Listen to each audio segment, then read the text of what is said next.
Hey there and welcome back to Rimworld. My name is Pete and today we complete episode 30 of our Rimworld Ice Sheet Survival series, and we have big things ahead of us. Not only are we going to open up the cryptosleep caskets inside of the Ancient Danger, but we will also be launching our very first caravan in today's episode. Now, last time we left off, after a bit of an introduction to the new Beta 19, there wasn't all that much action in the episode, but we were still able to improve our base a bit, and we also received a very lucrative trade offer that we will hopefully be able to fulfill soon. Now, in preparation of the long caravan trip that we'll have to make sooner or later to fulfill that trade, Cobra is currently preparing some pemmican for the huskies. Sadly, the huskies cannot carry anything in a caravan, and so they would only consume food along the way and will therefore not accompany us. That means they will stay behind, and well, since they can't cook for themselves, we will have to build up a few reserves so they don't starve. Here we now also have the first event of the episode, a bulk goods trader, and as always we'll have a closer look at their inventory. Right, we only have one item that I want to get rid of, and that's the luciferium. I do not want that in my base, and it makes us quite a lot of money. So here we are, trade completed, and it doesn't take long until Randy Random sends us the next event. This time we have cargo pods crash on the ice sheet, inside 113 units of blue fur. You might remember that from the last episode. Blue fur is the new name for buffalo leather, and textiles like it are always good to have around, so we'll mark it for hauling and let the huskies do their thing.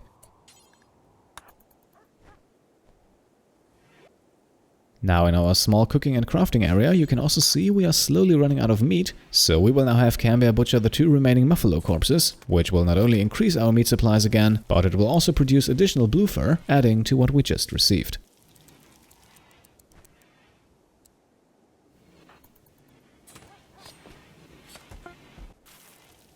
And with new meat in the storage room, Cobra returns to the stove, and while Cambiar gets some rest, we continue producing more pemmican.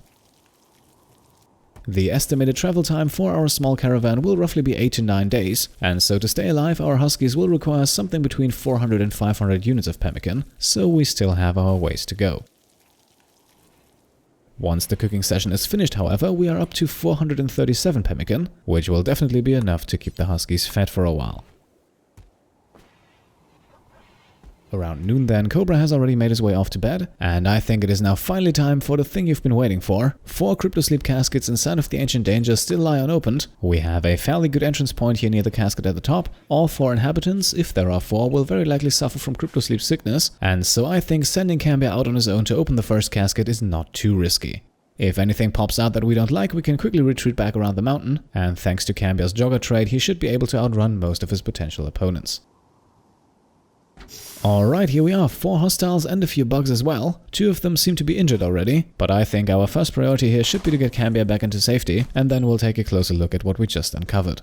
Okay, some shots were just fired, so it seems like the guys here have some disputes among their own. Cambiar meanwhile also suffered a hit, but it only appears to be a punch. And here we are, out of the fray for the moment, and thankfully our pursuers immediately begin fighting amongst each other, while the bugs seem to be hellbent on escaping the ice sheet and don't really bother with anyone. So with Cambiar in relative safety, let's have a closer look at who we just woke up. Maybe we can capture someone with an interesting skill set. And Maker here already looks very intriguing, an optimist and a fast walker with no incapabilities, also still very young, so we'll definitely keep an eye on him. Sail meanwhile has a few incapabilities too much for my taste. Her traits are pretty solid, but I don't think she's going to be a priority. Thunder meanwhile looks a bit more interesting, only incapable of mining and plant work, which could definitely work as a 3rd colonist. Then again, the creepy breathing trait is a bit of a downside, so he is also not going to be at the top of the list. Finally then we have Jet, only 16 years young with a fantastic skill set, sadly though also with a horrible set of traits, which could all cause a lot of trouble and probably even make him the least attractive colonist in this entire group of 4. Also, the 4 of them are of course still engaged in the fight, so I'd say it's more than likely that not all of them survive the day. And in fact, here we are, the first opponent is already dead as Cambiar moves in. I have decided we're not going to risk anything, so from a safe distance, Cambiar will now hopefully be able to take care of the hostiles. And here we are, another opponent down, and shortly after Cambiar makes quick work of number 3, and that leaves us only with Maker, who I have my eyes on, but who's also unfortunately equipped with a machine pistol. So we are definitely going to take the careful approach here with Cambiar. We will get into cover first, and then hopefully we can down our enemy instead of killing him outright.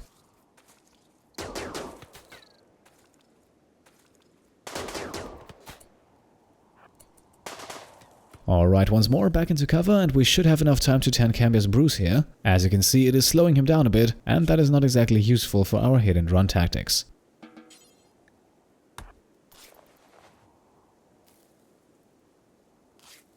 Alright, enemy approaching, and we quickly make our way from cover to cover, and I'm only now realizing that this was not the smartest move, as we are now more or less stuck here behind the ledge.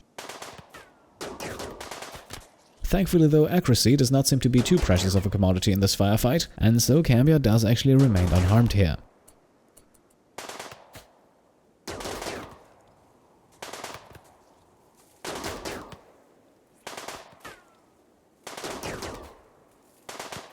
His last volley then unfortunately also kills Maker, but in my opinion that's not too big of a loss. Yes, a third colonist would have been nice, but it would have also required a lot of work. Keep in mind that we would have needed to take him prisoner first, so we would have needed to build a prison, we would have needed to give him some medical attention, feed him regularly of course, and I haven't even mentioned the recruiting process, which very likely would have gotten very tedious, since neither one of our two colonists are skilled socializers. So things are now the way they are. We have at least obtained a few corpses and some precious loot. As you can see, there is quite a bit of gold lying around, and Cambiar is also just hauling back an excellent quality LMG, which could come in handy down the line. So that is the ancient danger taken care of, and all in all I would say we survived without much trouble. We didn't find anything or anyone spectacularly useful, but at least the colony became a bit richer.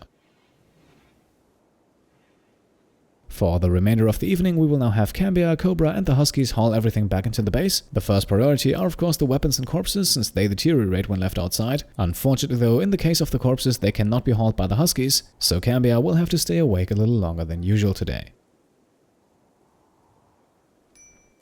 In the early morning hours then, while Cambiar and the Huskies are asleep and Cobra is still hauling, we have not one but two events pop up at the same time.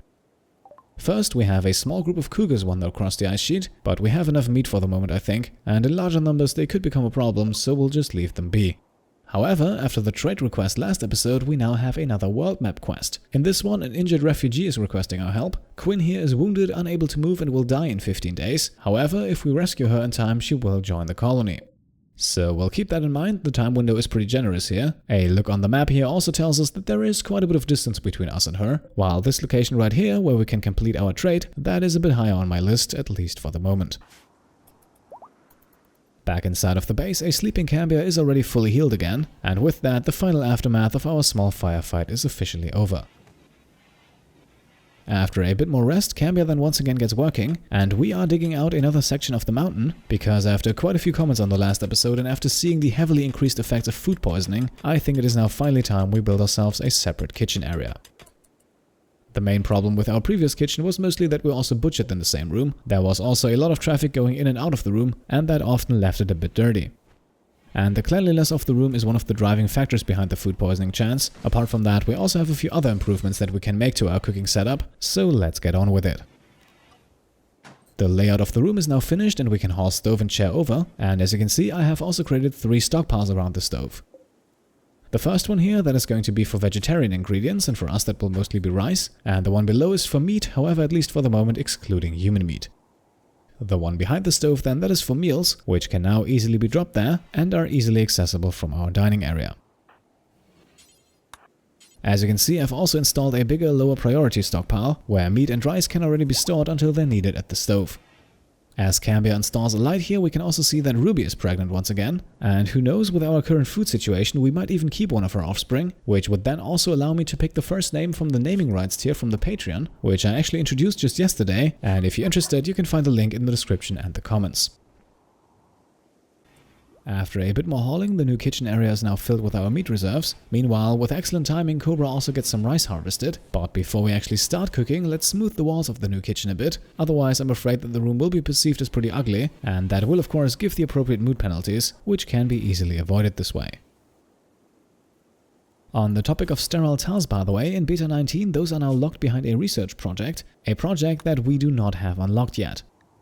Now, since we did already install sterile tiles in the research room earlier, I thought about unlocking it with the debug mode, but then again, for Cambiar, 1200 research points are not that big of a project anymore, and I actually like this change. A tribe should not have access to sterile materials immediately, so we'll likely spend a day or two researching this project at some point down the line. Our room, meanwhile, is now sufficiently smoothed. Its stats are still not overwhelming, but we can hopefully change that by quickly smoothing the floor as well. And here we are, that's a bit more like it. Decent impressiveness and neutral beauty. Above all, also a clean environment. That already looks like a very good cooking area to me. So as Cobra wakes back up here, let's get working. And we are also stepping our cooking game up a bit. This was also a heavily supported comment on the last episode. We are now switching over from simple meals to fine meals. Nutrient efficiency for simple meals is the same as it is for fine meals. The only difference is that fine meals require both meat and vegetables, but in return, when consumed, they also provide a nice +5 mood bonus. And I think that is a luxury we can well afford at this point, so thank you Danny Blabla for pointing it out in the comments on the last episode. I already threw this out there a few episodes back. Sooner or later, this step up would have been inevitable, and alongside a few other users' recommendations regarding the kitchen, you convinced me to make the switch. One nice advantage of that single tile meal stockpile, by the way, that is that we can now cook fine meals up to a certain amount. I originally had it set to 15, but since you can only store 10 meals in one stockpile, I reduced it back down to 10 as well. So every time our reserves dip below that number, Cobra will make new meals, so we always should have some in reserve. Now, as Cobra is resowing rice here, we have another quest on the world map, and this one is highly intriguing, mostly because of the reward being offered, because for clearing out an enemy outpost with only 2 enemies, we are promised an AI persona core. That thing has a market value of 4,000 silver, and not only that, it is also an absolute requirement if we eventually want to get off this planet.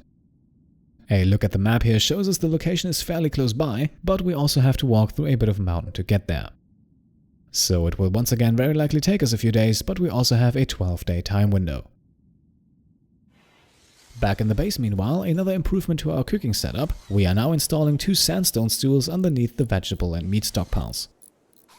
This will slightly speed up the cooking process, because the ingredients from the 2 stockpiles can now be grabbed immediately, while previously there was always a tiny bit of movement involved.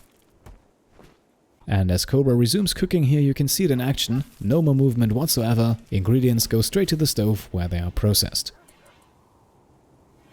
With Cambiar, meanwhile, we will now switch up our research project, as I mentioned earlier. I think sterile tiles definitely make a lot of sense in the kitchen. The project here doesn't cost much. Our progress on the current one also doesn't get lost if we make the switch. So we'll quickly prioritize sterile materials here, and then we'll get back to the vacuum cryptosleep caskets. The day then progresses without any incidents. You can see at the bottom of the screen the research project is progressing very nicely, and Cobra is also getting busy again. Our caravan trip is getting closer and closer, and so we once again need to stock up on some pemmican for the huskies. Now, I'm not going to be overly precise here. We have more than enough food and dead corpses lying around the base, but I also don't want to be wasteful on purpose, and nutrition-wise, pemmican is definitely a bit more efficient than raw ingredients or even corpses. And here we are now with 515 units of pemmican in the husky stables. That should last them for a while, and we can focus on other things. For Cambiar, that is of course still research, but for Cobra it is now going to be art. I think our base could use a few more statues to increase the beauty rating. There are still a few areas that are not particularly beautiful, and Cobra's bedroom is one of them, by the way, so he will now make a small sculpture out of granite. Ideally, of course, we would use marble for this, but we don't have enough of that at the moment, and for just 1 or 2 blocks of marble there is no need to send a mining expedition halfway across the map. Cobra, however, has to head off to bed soon thanks to his night owl trade, and with Cambiar, well, research isn't the most interesting activity. Still, in the afternoon it yields results, as the research of sterile materials is finished. That means we can now construct sterile tiles out of steel and silver, and it now also allows Cambiar to continue with the vacuum cryptosleep caskets, a project that is roughly halfway finished already. At this point though, we need to take a quick break from research, because Cambiar is suffering from a severe need to get outside. This is a need that is also new in Beta 19. If your colonists spend too much time inside and especially underground, then that meter will deteriorate and they will get hit with negative thoughts. To get it back up, they simply need to spend a bit of time outside, and with Cambiar we can do that and have him be useful at the same time, as we have 3 very conveniently placed ship chunks over here, quite a bit of distance away from the base, but closely huddled together, and with that an easy source of steel and components.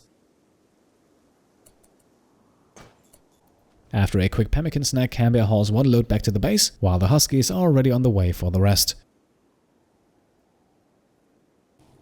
Back inside of the base, our rice is also once again fully matured, and so we can catch Cobra doing the rounds in the hydroponics farm, where he's currently busy with the harvest. With everything hauled back into the storage room and a few more meals cooked, Cobra makes his way off to bed, Cambiar continues with the research, and we can already prepare for the caravan.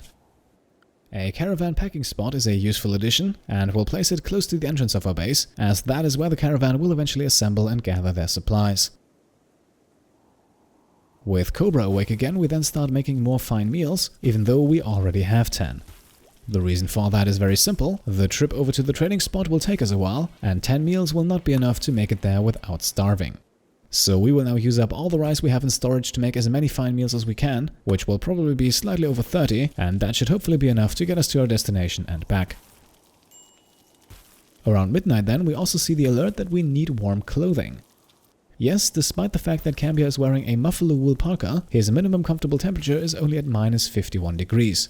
That is likely also a result of the update to Beta 19, which apparently has increased the baseline minimum comfortable temperature a bit, so at least on the coldest days out here on the ice sheet, Cambiar will need to wear clothing that's a tiny bit warmer. For now though, we are still in summer, so we don't have anything to fear at the moment, but once we return from the caravan trip, we should add it to our to-do list. While we check out Cobra, who has a very similar problem by the way, we also get our next event, and this one could not come at a better time. Cambiar is experiencing a trading inspiration, and since we're just about to send a caravan out to make a trade, or maybe even more, this could be a very useful thing. Cobra meanwhile has now completed making all of the meals, so we will now have to quickly haul them to a stockpile zone, otherwise they will not be available when we prepare for the caravan, and at the same time we will also switch off any electrical devices we don't need at the moment, but we will switch on our 2 turrets. As you might have been able to guess already, we will take both of our colonists on this caravan trip, and that means for the next few days no one will be home to protect the base. I think though our base can handle most of the threats Randy Random can throw at us at the moment, and so yes, while it is still a bit risky to send both of them out, I would say the risk is controlled as much as possible. Once all the switches are flicked, we can take one last look. We have 32 fine meals and that should be enough for the trip, and if it isn't, we can simply buy more when we reach our location, and we also have 17 firefoam shells, which are of course the important goods, as bringing them with us fulfills our end of the bargain. And in the world map we can now finally form our caravan. We will make our way over to Gutra Mountain on this trip to exchange 17 firefoam shells for a masterwork marine helmet. And because of those 17 firefoam shells, we will unfortunately have to take both of our colonists with us. That will get us a carrying capacity of 70 kilograms, while you can see at the bottom here the huskies cannot carry anything and will therefore remain at the base. In terms of the goods that we take with us, most importantly we of course want the 17 firefoam shells, which only leaves us with 18 kilograms of spare carrying capacity. A big chunk of that will now be filled up with 32 fine meals, which gives our small caravan a bit more than 8 days worth of food. Now we have a bit of carrying capacity left, and even though maxing it out will slow us down a bit more, we will do exactly that by taking all of the gold and silver we can carry with us. This will hopefully allow us to make a few more trades when we get there, most importantly for food should we run out, but maybe we also find something else of interest. And we can now set Gutra Mountain as our travel destination. Since we are loaded up to the maximum, the game currently estimates a travel time of 5.8 days, and that is only one way, so indeed we might need to buy a few days worth of food once we get there. That is not a problem, however, and with that our preparations are in fact finished, so in episode 30 of this playthrough we will send our very first caravan on its way. Cambiar and Cobra are now getting everything they need from the storage room, and just a few moments later we can see them leave across the ice sheet. And from here on out we can now track their progress on the world map, where they are slowly but steadily making their way over to Gutra Mountain. At this point the game also only estimates a travel time of 4.3 days, so if we're lucky our food reserves might even be enough for the entire trip.